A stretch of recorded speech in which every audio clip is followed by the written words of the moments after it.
All right, so let's update you now on that ongoing situation on I-10 Katy Freeway at FM 359. We have been telling you about an overturned 18-wheeler there that has been there now for hours. We know lanes there have been shut down. Let's check in with our Tom Ziska with any new information you may have. Tom, what's the latest out there?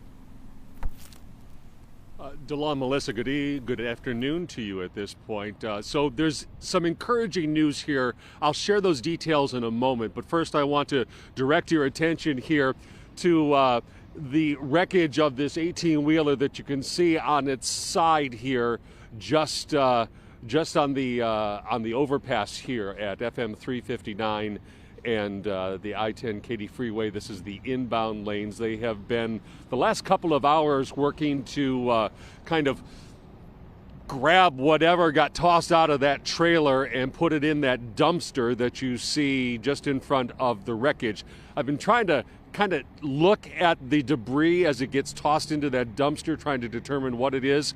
It's just a mess, and quite frankly, I can't tell you what the details of that stuff are. So here's what we have heard anecdotally from people who say they heard and then saw the crash earlier this morning. They say that there was law enforcement working either a traffic stop or an accident on this overpass when the driver of this 18-wheeler came over, saw the flashing lights and tried to stop, and in so doing put his rig on its side there. We don't know if that traffic stop got hit or if the driver of the big rig was injured, but we have been told by authorities that there were some injuries. We do not know the extent of them. So traffic continues to be stopped on the inbound lanes here while this cleanup continues. That's something that's going to continue for an appreciable amount of time. Now for that encouraging bit of detail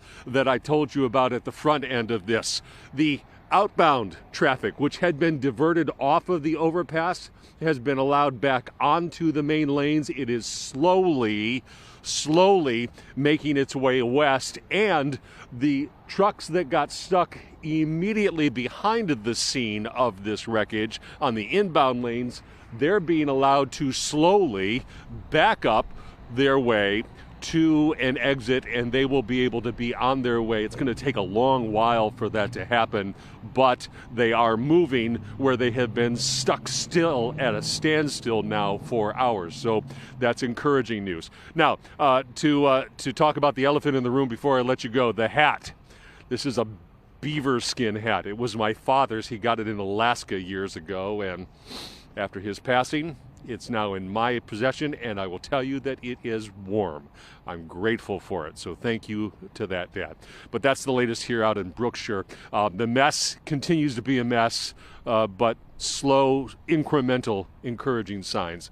We're live out here. I'm Tom Ziska, Fox 26 News. We've been talking about so much serious stuff today. It's nice to have a little respite from that and talk a human interest factor. I was actually going to ask you about the hat, but I was just going to say every good Michigan man must have one of those, and you need to teach us in Texas how to do that. Do you have one like that? I don't have one. I need Tom to get his fellow Michigander a hat, and then we can be twins today.